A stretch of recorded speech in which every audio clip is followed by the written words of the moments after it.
이번 한 주간 중국의 장춘 사역을 은혜 가운데 잘 다녀왔습니다. 도착할 때 영하 한 19도 날씨에 매서운 바람까지 불어대는 저 북한 두만강 저 위쪽이잖아요. 굉장히 추운 그런 지역이었습니다. 어릴 때 느낌에 뭐 코끝이 시리고 귀가 시렵고 어릴 때 뭐 그런 느낌이 있었거든요. 근데 야, 참 춥기는 춥더라고요. 그리고 이제 중국은 아직 석탄을 많이 떼요. 거의 뭐 90% 석탄입니다. 그러니까 이제 아침 되면은 그냥 우리 옛날에 시골에 이 나무를 뗐잖아요. 그러면 온 마을이 그냥 굴뚝에서 연기가 나고 푹 했잖아요. 근데 그런 거라. 석탄을 떼니까 이 또 굴뚝을 이렇게 위로 높이 올렸어요. 이게 뭐 이 집집마다 흰 연기가 막 이렇게 나오는 겁니다. 마을 전체가 그냥 해요. 그 뭐 첫날부터 이 목이 제가 기관지가 안 좋기 때문에 잠기고 목이 완전히 잠겨서 뭐 이렇게 말을 못할 정도로. 그래서 야, 이 장춘 지역에 이 흑암이 강하구나. 그래서 제가 막 집중적으로 영적인 싸움을 싸우면서 하나님, 이 목 잠기면 이 하루에 9강의씩 해야 되는데 오전, 오후, 저녁까지 해야 되는데 이거 목 잠기면은 강의 못합니다. 하나님께서 풀어달라고 집중이 더 있거든요. 첫날에 이게 딱 풀리더라고요. 하나님 은혜죠. 또 급하게 써야 되니까. 그래서 참 우리나라의 미세먼지가 겨울철에 이렇게 가끔 날라오잖아요. 자, 그럴 수밖에 없겠다. 이 기차를 타고 이렇게 쫙 이동을 하는데요. 온통 이 석탄을 떼는 그 연기밖에 없어요. 이게 뭐 중국 전역이 뿌옇다니까요. 그래서 그런 열악한 환경이었지만 그 신학원의 열기는 뜨겁다 못해서 화끈화끈했습니다. 너무나 말씀을 사모하고 참 그 중국이라는 곳이 사회주의 나라이기 때문에 이 교회를 허용하지 않습니다. 삼자 교회만 허용하지. 다 지하교회거든요. 그러면 거의 그 교회를 아파트에 이렇게 였습니다. 그러면은 거의 제일 위층이었거든요. 제일 위층에. 왜? 이제 소리 들리면은 고발 들어가기 때문에. 공안이 들어가기 때문에. 제일 이 꼭대기에다 얻어요. 거기는 옛날 중국 아파트는 보면은 제일 위층이 다락이 있어요. 다락이 꽤 높아요. 그래서 거기에서 이제 모여서 이 교회를 하는데 낮에 되면 밤 되면요 커튼을 다 쳐놓고 이렇게 합니다. 예, 이 고발 들어가면 공안이 들이닥치기 때문에 그 7층까지 매일 올라다녀야 돼. 그런 이제 환경을 보면서 야, 우리가 이 신앙의 자유가 있다는 거 정말 감사가 되더라고요. 너무 감사되는 거 있죠. 매 시간 이 열차 타고 또 뭐 이 버스로 이렇게 와가지고요 거기서 이제 숙식하면서 메시지를 듣습니다. 얼마나 말씀도 사모하는지 그 열기는 너무너무 뜨거웠습니다. 그래서 거기서 이제 백두산까지 가깝거든요. 다음에 이 봄방학 때문에 우리 랩런트들을 한번 데리고 백두산 투어도 하면 괜찮겠다. 그런 생각도 한번 이렇게 해봤습니다. 그래서 성교사님이 랩런트 데려오면 한번 적극적으로 한번 하겠다. 밤 9시에 열차를 타면은 이 새벽 5시에 백두산에 도착한대요. 그럼 거기서 이제 셔틀버스 타고 백두산에 올라간다고 그러더라고요. 그래서 한번 기회 되면은 교회에서 한번 소전하는 것도 좋겠다 이런 생각을 해봤습니다. 오늘 2절에 보면 하반절에 그로 말미암아 너희로 구원에 이르도록 자라게 하려 함이라. 구원에 이르도록 자라게 하려 함이라. 하나님은 우리의 신앙이 정체되지 않고 성장하기를 원합니다. 자라기를 원합니다. 그래서 에베소서 4장 13절에도 예수 그리스도의 장성한 분량이 충만한 데까지 이를지라. 또 그에게까지 자랄지라. 이렇게 말하죠. 하나님은 우리가 신앙이 성장하기를 원한다. 이 말이에요. 마치 갓난아기가 엄마의 젖을 먹는 것처럼 우리도 마찬가지로 갓난아기와 같이 신령한 젖을 먹고 자라나기를 원하는 것입니다.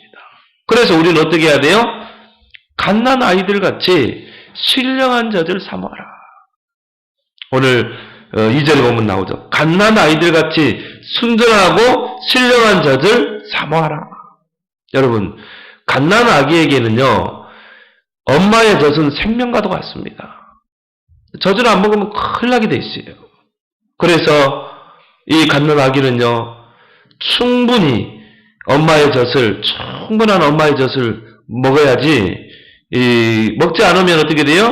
발육이 더디게 돼 있어요. 그리고 커서도 병치레를 하게 돼 있어요. 근데요, 어릴 때부터 이 엄마의 모유를 이렇게 풍족하게 먹는 아이들은 건강하게 커가게 돼 있어요. 왜? 엄마 젖 속에는 이 모든 영양소가 다 들어가 있어요. 아무리 분유 좋은 거 먹여도 엄마 모유만큼 좋은 영양소가 없습니다. 그래서 어릴 때부터 모유를 풍족하게 먹는 아이들은요 발육이 잘 되고 성장이 잘 되고 또 병치레를 안 하게 돼 있어요. 그리고 엄마의 모유에는 면역력이 있습니다. 면역력. 우리 아이의 면역력을 증강시키는 그런 요소들이요 엄마의 젖 속에 있다니까요. 그래서 우리가 엄마의 젖을 풍족하게 먹고 우량하러 커는 아이들은 이 병치레를 그렇게 잘 안 해요. 왜? 면역력이 있기 때문에. 요즘 아이들이 이 엄마들이 또 자꾸 이제 젖 먹이고 귀찮으니까 소젖을 먹이잖아요. 그건 성경적이 아닙니다. 물론 이제 영양 보충으로는 분유를 좀 먹어야 되겠지만은 우리의 아이들의 주식은 뭐가 돼야 돼요? 엄마의 모유가 돼야 한다. 그래서 갓난아기는 엄마의 젖을 물려주면요 본능적으로 어떻게 돼요? 본능적으로 생명 걸고 빨아대요. 엄마의 젖을. 왜? 그게 갓난아기라니까요. 우리 주혁이 유리도 이 갓난아기 때를 커왔잖아요. 그래 보면은 이 엄마 젖을 물려주면 막 있는 힘을 다해서 빨아대요. 그러다 막 좀 힘들면은 막 가쁜 숨을 내쉬면서 또 쉬었다가 막 하다가 또 다시 쭉쭉 빨아먹고. 그게 이제 본능적으로 그렇다니까요. 본능적으로. 왜? 안 먹으면 안 돼. 어린아이는. 그리고 배고프면 어떻게 합니까? 있는 힘을 다해서 막 울어대잖아요. 젖달라고 말 표현을 못하지. 막 울어대는 겁니다. 생명 걸고 울어대는 거예요. 젖달라고.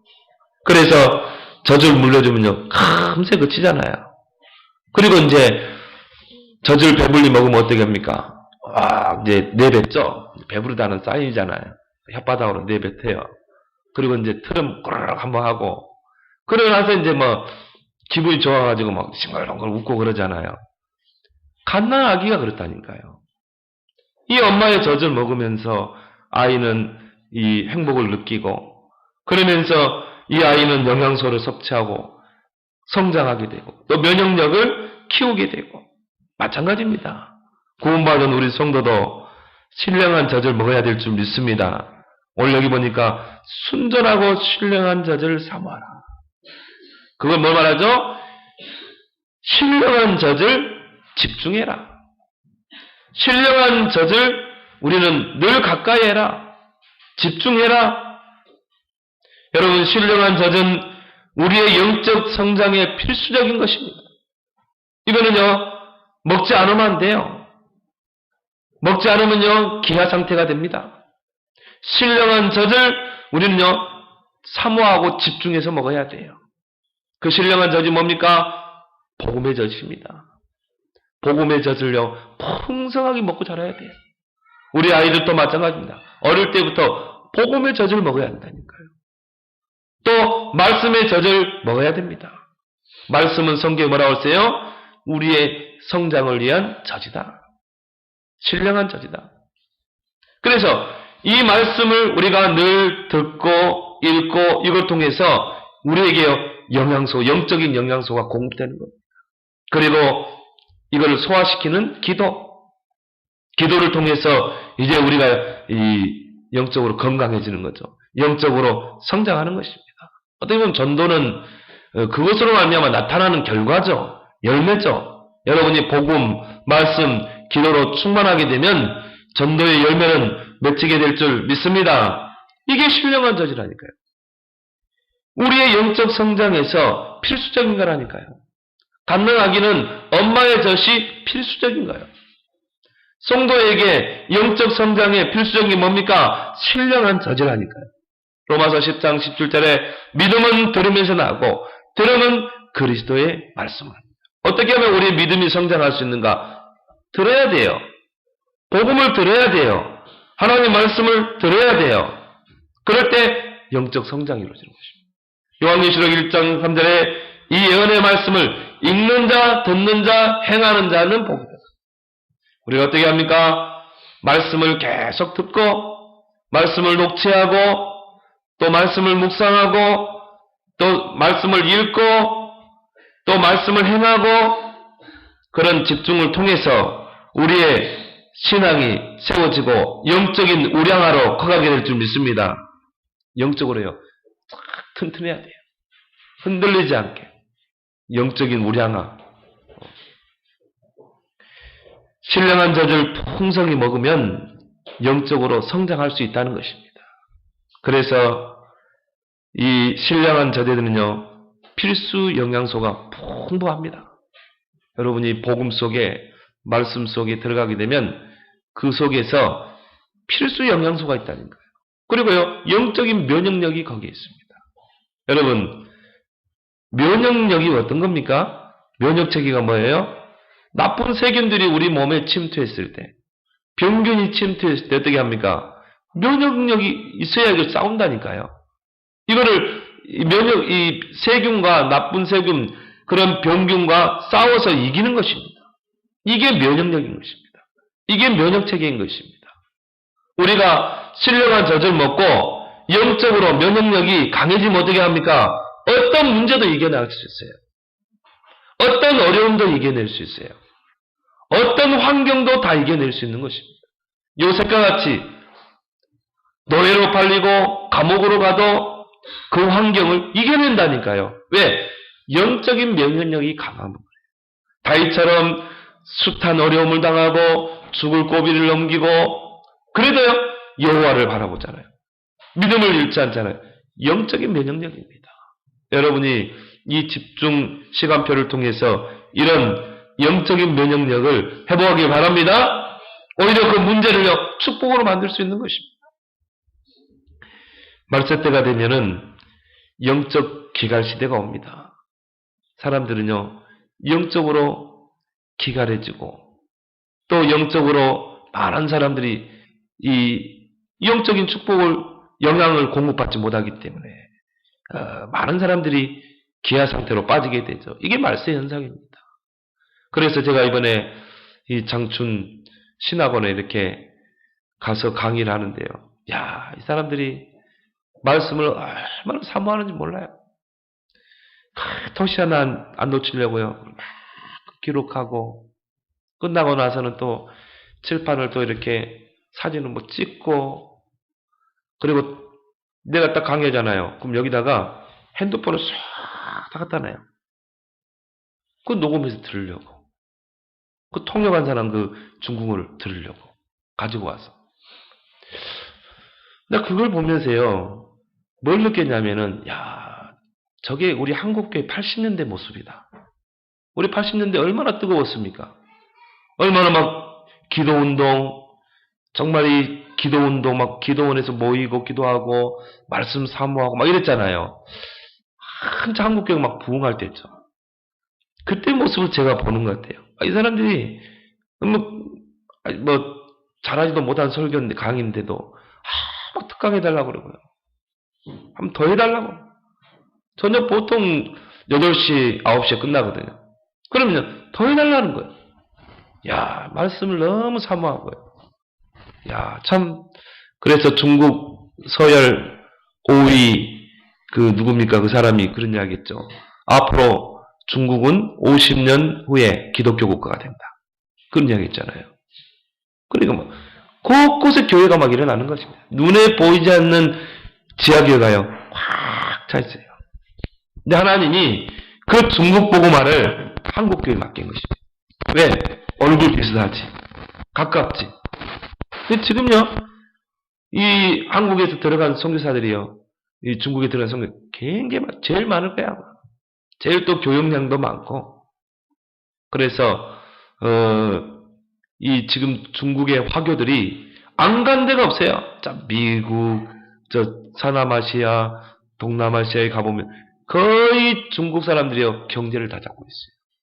그래서 앞으로 하나님이 저 중국 교회를 크게 쓰시겠다. 이런 가능성을 보고 온 그런 이번 사역이었습니다. 그만큼 말씀을 갈구해요.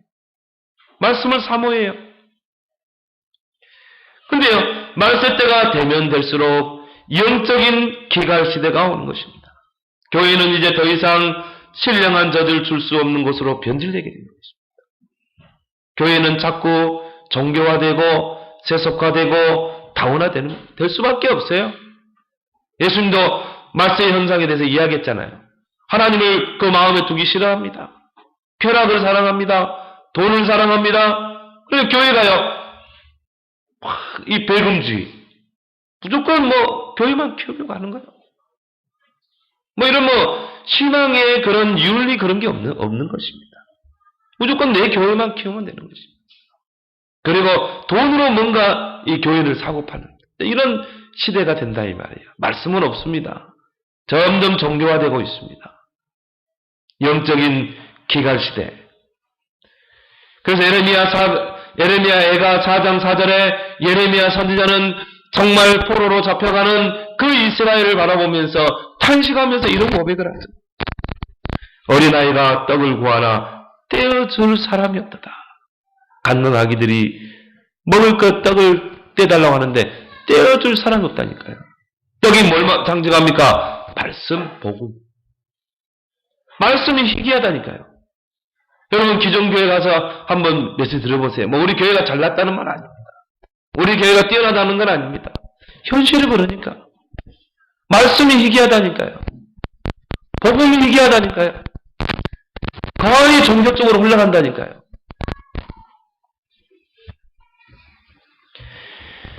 내 백성은 잔인하여 마치 광야의 타조 같도다. 새끼를 낳아놓고도 돌보지 않는 그런 타조와 같은 그런 시대가 바로 이제 이 말세 시대인 것입니다. 그래서 많은 성도들이, 교인들이 영적인 기아 상태에 빠져 있습니다. 말씀의 젖을 먹지 못하기 때문에, 말씀의 떡을 먹지 못하기 때문에, 마치 갓난아기가 젖을 먹지 못해서 입천장이 달라붙은 것처럼. 여러분 저 아프리카의 그 아이들 보세요. 엄마 젖을 먹지 못해가지고 뼈만 남아버린, 앙상하게 뼈가 남아서 죽어가는, 그걸 보면서 우리는 영적으로 지금 시대가 그렇지 않습니까? 젖을 떼어줄 자가 없다니까요. 정말 떡을 떼어줄 자가 없다니까요.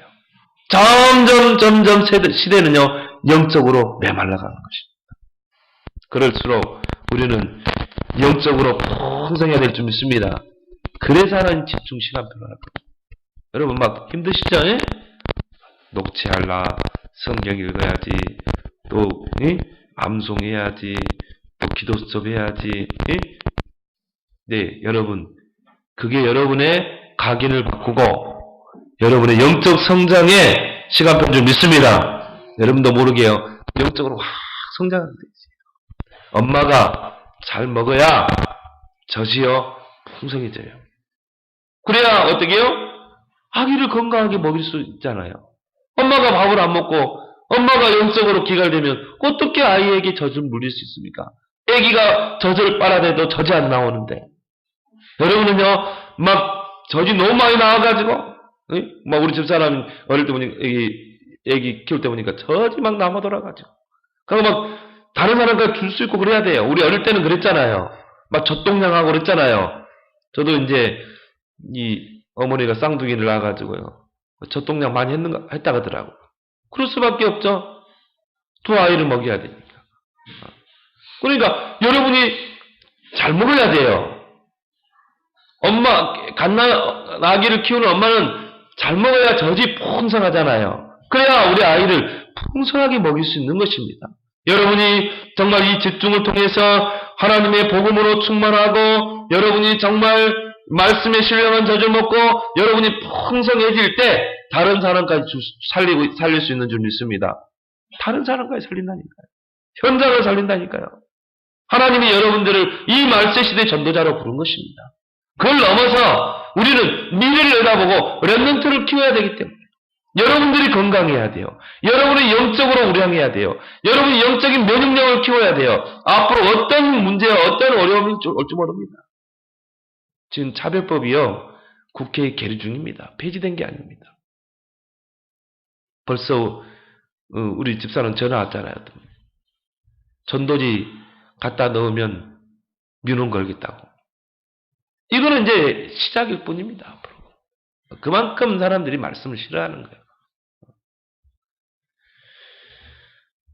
그럼 우리가 면역력을 키워야 되겠죠. 그런 핍박 시대가 온다 할지라도 우리는 이겨낼 수 있는 그런 면역력을 키워야 될 줄 믿습니다. 신령한 젖을 풍성히 먹어줘야 됩니다. 그리고 우리는 후대를 키우고 우리는 전도자로 살아가야 되는 것입니다. 그래서 우리는 이 집중 시간표를 통해서 신령한 젖에 집중해라. 그리고 우리 자신을 세워나가라. 그리고 이제 신령한 젖으로 저 죽어가는 영혼들을 살려내라. 제가 보니까요. 내가 영적으로 여유가 있으면요. 줄 수 있어요. 내게 있는 것으로 네게 주노니. 유목사님 액션 항상 그러죠. 딱 되면 또 돈 그러잖아. 내가 뭐 10만 원 주는 거 어렵지 않아?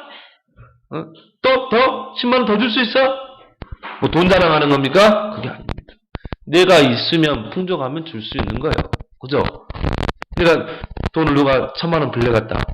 근데요. 돈이 많은 사람은요. 그것 때문에요. 막 머리 싸매고 할 필요 없어요. 왜? 많은데. 그냥 줄 수 있는 거야. 풍족하면. 여러분이 신령한 젖으로 풍성해서 여러분이 다른 사람까지 살리는 그런 전도자로 서길 바랍니다. 두 번째로 보배로운 산돌 위에 신령한 집을 지어가라. 하나님은요. 우리의 신앙의 집을요. 튼튼하게 세우기로 합니다. 그래서 오늘 4절 5절에 보니까 사람에게는 버림바가 되었으나 하나님께는 택하심을 입은 보배로운 산돌이신 예수께나 너희도 산돌같이 신령한 집으로 세워지고 그랬죠. 보배로운 산돌 예수 그리스도. 그래서요. 예수 그리스도는 어제나 오늘이나 영원토록 살아있는 돌인 줄 믿습니다. 산돌. 반석이라니까 반석. 살아있는 반석이라니까요.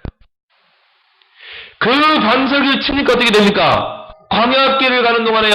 그 반석에서 생수가 터지잖아요. 우리가 인생의 거친 광야길을 가는데 얼마나 목마를 일들이 많습니까? 얼마나 문제들이 많습니까? 예수 그리스도의 이름을 붙잡고 기도할 때 그 예수 그리스도의 반석에서 생수가 터질 줄 믿습니다.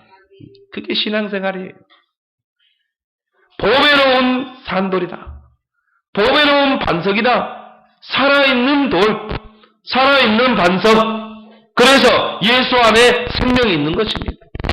예수 안에 능력이 있는 것입니다. 우리는 예수 생명, 예수 능력 운동하는 것입니다. 여러분, 성경에는요, 한 개인의 영적 문제가 이게요, 그냥 예사롭게 보지 않습니다. 어떤 사람은요, 멀쩡한 사람이 사람 죽인다니까요. 어떤 사람은 뭐 건강하다가 막 정신문제 온다니까요. 그게 그 한순간의 문제입니까? 아닙니다. 성경은 분명히 말하고 있어요. 그 사람의 그 영적 문제는 창세전의 문제라고 그랬어요. 창세전에. 창세전의 문제라니까요. 이 우주 만물의 천지되기 전에 문제라니까요. 자, 창세전의 문제가 뭡니까? 천사가 타락해서 누가 됐어요? 사단이 된 거예요. 하나님을 대적했습니다. 이게 천지가 창조되기 전에 일어난 사건이라는 거예요. 그래서 우리는 그 타락한 천사를 보고 루시퍼, 사탄이라고, 마귀라고 그러죠. 이게 창세 전에 일어난 문제인 것입니다. 이게요, 하나님을 대적하고 타락한 이 사단이 3분의 1의 천사를 타락시켰다는 거예요. 그렇게 해서 어떻게 합니까? 하나님을 대적했다는 거예요. 그래서 이 세상을 혼돈과 흑암, 공허와 흑암으로 다 사로잡는 것입니다. 많은 사람들은 하나님 떠난 사람 보세요. 뭐가 진리고 뭐가 비진리고 모르잖아요. 혼돈 속에 막 살아가는 것입니다. 우상 숭배가 얼마나 심각한 건지 몰라요. 왜? 혼돈 속에 사는 게 못 보기 때문에. 우리는 바른 진리라고 했잖아요. 우상은 사단이 역사하기 때문에 반드시 3, 4대 재앙이 온다고 했잖아요. 근데 불신자들은 혼돈 속에 있으면 모른다니까요. 공허 속에 있는 것입니다. 세상의 물질 풍요, 세상의 모든 풍요로움을 가지고 있지만 공허해요. 가질수록 공허합니다. 이런 걸로 사단이 세상을 다 지배하고 있는 것입니다. 뭔가 모르는 흑암으로 세상을 지배하는 거예요.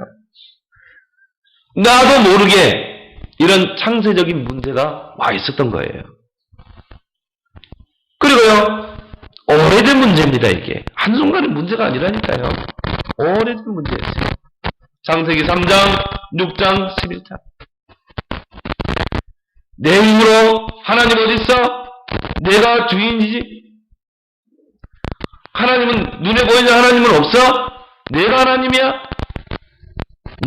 내 스스로 이 세상을 살아가는 거야? 이런 오래된 문제. 창세기 6장에 뭡니까? 네피림이잖아요. 뭔가 세상 중심, 물질 중심. 그러니까 여러분 영적인 것에는 전혀 관심이 없습니다. 그리고 창세기 11장이 뭡니까? 바벨탑, 인본주의죠. 내 힘으로 뭔가 이룰 수 있다. 내 힘으로 뭔가 성공할 수 있다. 이런 오래된 문제가 우리도 모르게 우리 속에 들어와 있는 것입니다. 눈에 보이지 않죠? 그래서 렘넌트 때가 기회 중에 기회라 이 말이에요. 왜? 렘넌트 때는 아직 영적 문제가 드러나지 않잖아요. 물론 이제 심각한 애들은 일찍 드러나는 경우가 있지. 근데요, 렘넌트 때는 이게 속에 딱 들어가 있거든요. 이게 뭔가 오래된 각인, 뿌리 체질이요, 숨겨져 있을 뿐입니다. 이게 이제 결혼할 때, 어른 되면 드러나죠. 근데 일찍 드러나는 애들도 있다니까요. 근데 우리 렘넌트들 오늘 예배하면서요, 너도 영적 문제 다 있지? 이제 다 끄떡끄떡해요. 다 있대. 자기. 예서 영적 문제 있냐 없냐? 있대. 우리 주에게한테 너 영적 문제 있어 없어? 다 있대요. 이게 복음을 받으면 영적 문제가 보여지게 돼 있어요. 나의 영적 문제. 근데요, 이런 꼬맹이 때는요, 그게 숨겨져 있다니까요. 그게 숨겨져 있다 뿐이지 이게 언젠가는 드러나게 됐다니까요. 이게 오래된 문제라니까요. 그래서 렘넌트 때 각인을 바꿔야 될 줄 믿습니다. 렘넌트 때 집중을 통해서. 근데 어른들은요, 이미 드러나 버렸잖아요. 수면에 숨겨져 있던 것들이 다 드러나는 겁니다. 결혼과 함께 드러나고 이 세상에 살아가면서 다 드러나게 돼 있어요.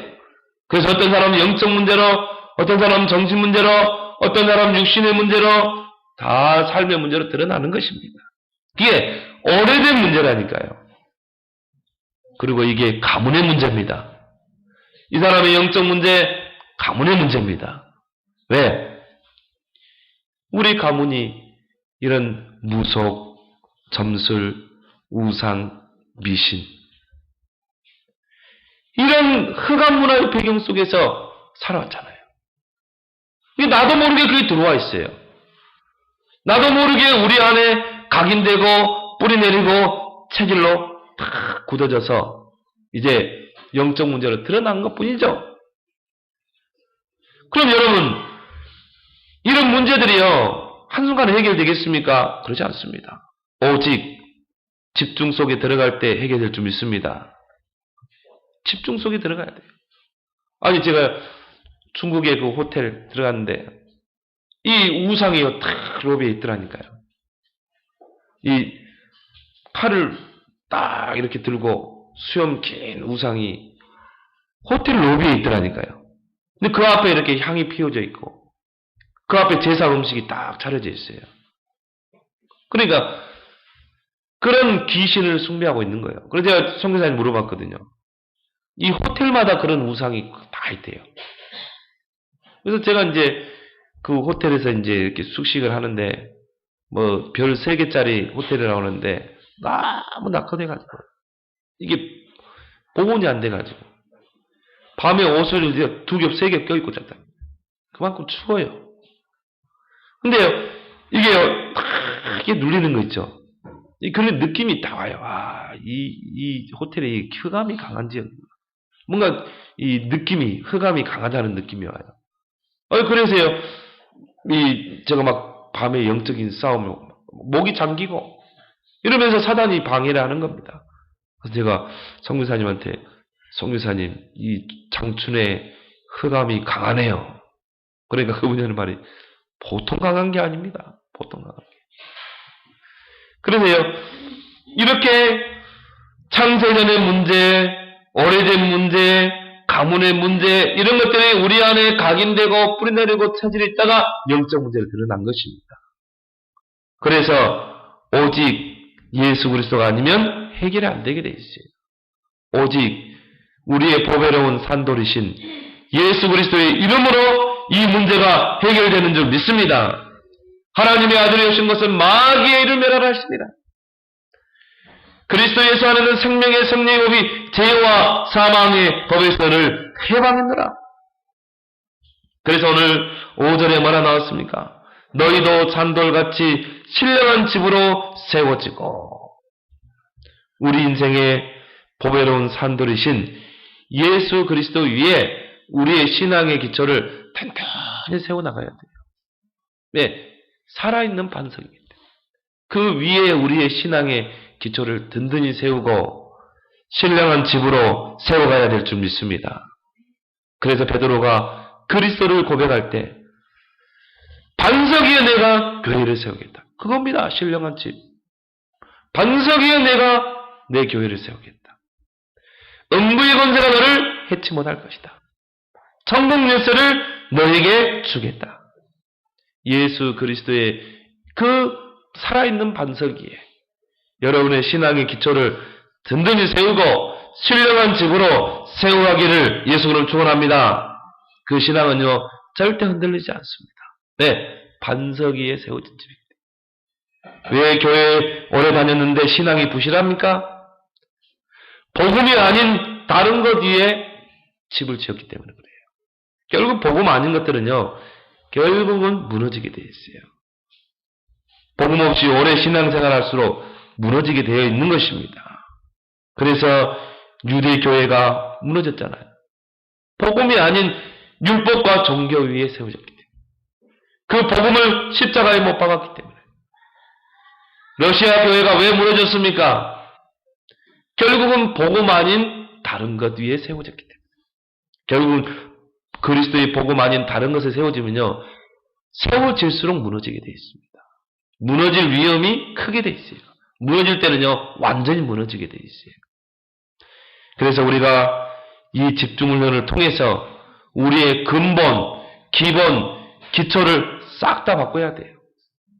우리 안에 뭔가 다른 근본 싹 바꿔야 합니다. 기본 바꿔야 합니다. 기초를 바꾸는 그런 도전이 있기를 예수 그리스도는 축원합니다. 그러면요 여러분이 든든한 이제 신령한 집으로 세워져서 우리는 이제 전도, 선교, 후대 키우는 겁니다. 마지막으로 왕 같은 제사장의 축복을 여러분이 누리는 여러분 되길 바랍니다. 오늘 9절에 보면 왕 같은 제사장이라. 이게 성도의 정체성입니다. 성도의 정체성을요 순간순간 확인해야 돼요. 그럼 흔들리지 않습니다.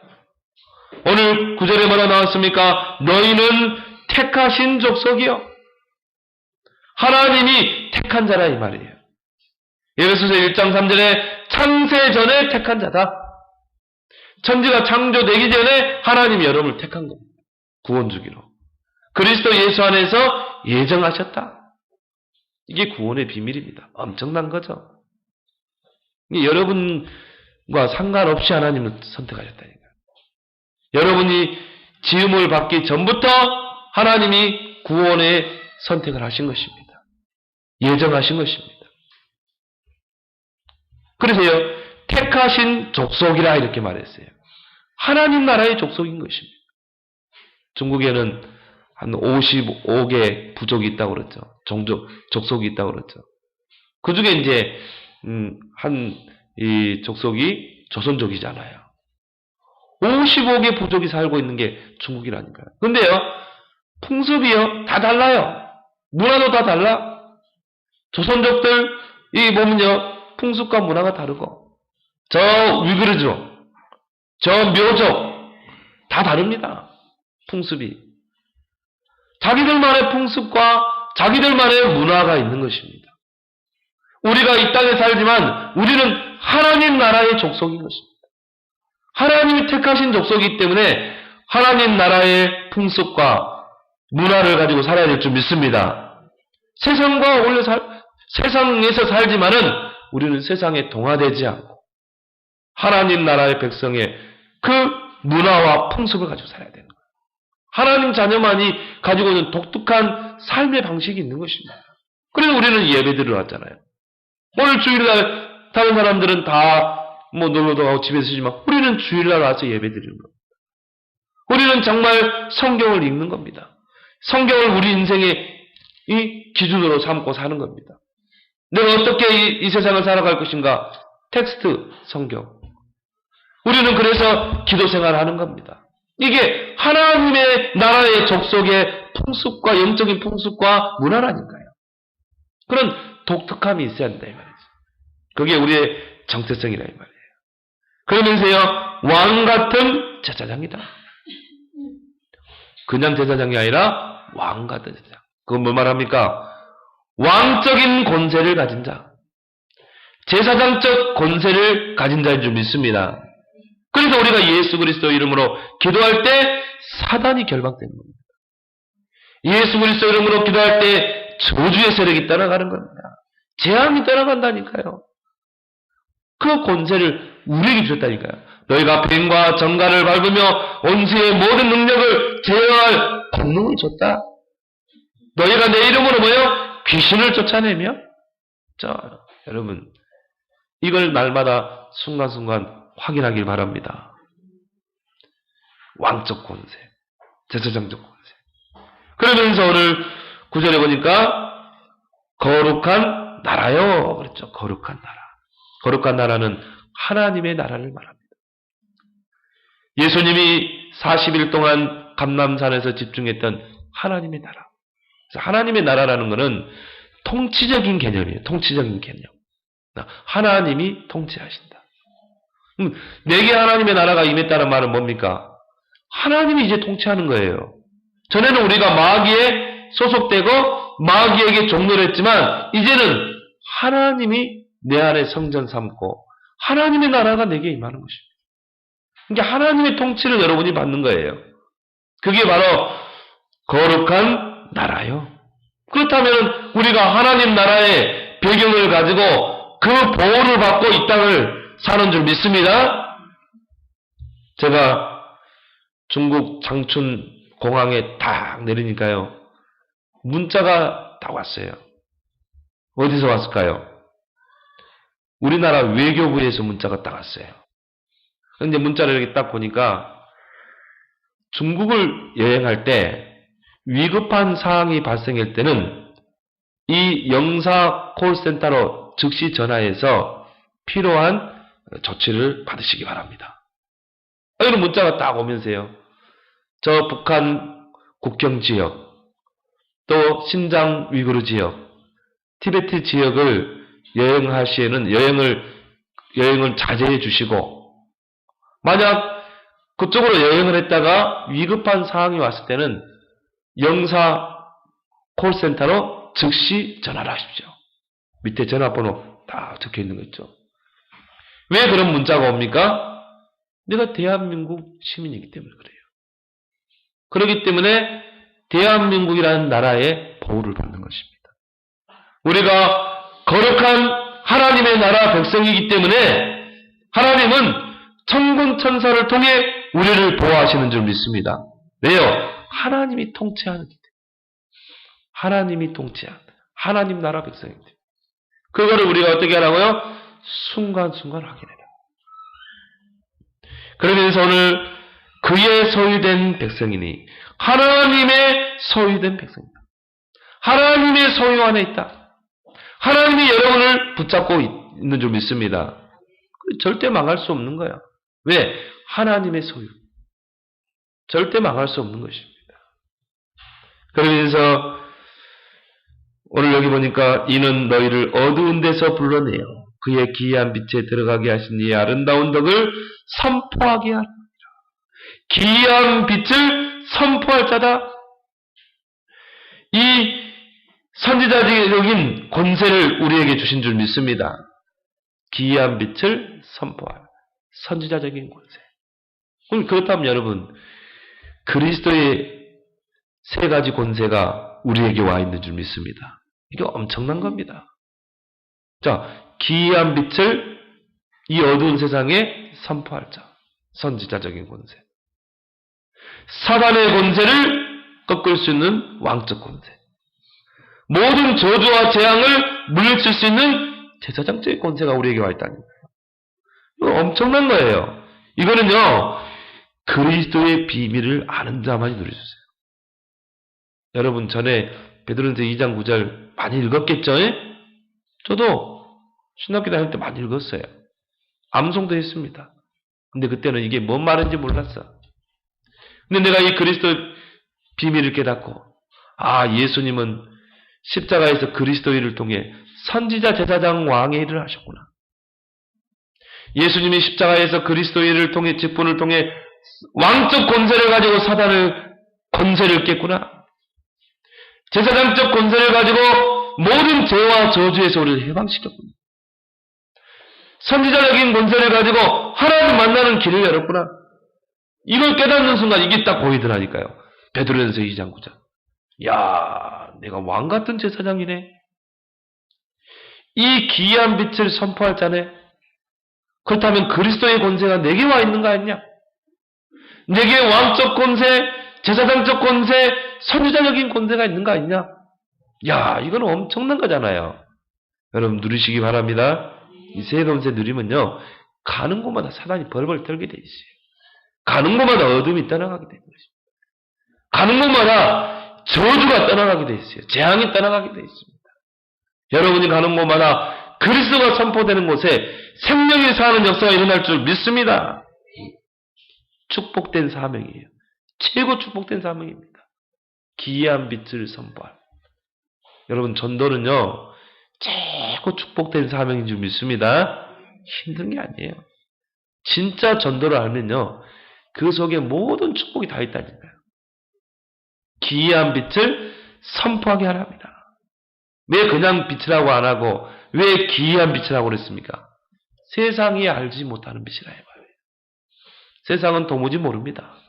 그리스도가 무슨 뜻인지도 몰라요. 그리스도가 선지자, 제사장, 왕이라는 것도 모릅니다. 세상이 알지 못하는 빛, 생명의 빛, 그 빛을 선포할 자. 천지 만물이 생겨나기 전에 혼돈과 공허와 흑암 속에 있는 이 세상에 하나님이 창조하신 그 빛, 빛을 창조하시니라. 그러니까 4절에 뭐라 나왔습니까? 어둠과 빛이 딱 나뉘었다고 그랬어요. 여러분, 예수 그리스도의 빛이 임하게 되면 어떻게 돼요? 어둠이 싹 떠나가게 돼 있어요. 빛과 어둠으로 싹 나누게 돼 있는 것입니다. 이게 우리에게 주신 권세입니다. 그 빛이 우리에게 임해 있다 이 말이에요. 그래서 이사야 60장 1절에 일어나라, 빛을 발하라. 우리에게 있는 그 생명의 빛, 우리에게 있는 그 창조의 빛, 구원의 빛, 그 빛을 일어나서 발해라, 선포해라. 우리에게 주신 축복된 사명이기 때문에. 그래서 이 정체성을 가지고 여러분이 전도자의 삶에 일심전심 지속하는 참된 전도자 되기를 예수 그리스도로 축원합니다. 하나님 아버지 은혜를 감사합니다. 하나님은 우리가 정말 구원받은 것에 머무르지 않고 영적으로 성장하기를 원합니다. 아버지, 갓난 아기같이 신령한 젖을 사모하게 하시고 이제 풍성하게 신령한 젖을 먹고 하나님 영적인 면역력을 키우고 또 정말 영적인 기갈시대에 영적인 복음을 듣지 못해 죽어가는 갈급한 영혼들을 살리는 전도자로 서게 하여 주옵소서. 보배로운 산돌이신 그 예수 그리스도 위에 신령한 집으로 경고히 세워져 가게 하시고 이제 우리에게 주신 택하신 족속 왕같은 제사장 거룩한 나라 소유된 백성 이 기이한 빛을 열방에 선포하는 그런 축복된 사명자들로 쓰임받게 하여 주옵소서. 예수 그리스도의 이름으로 기도합나이다.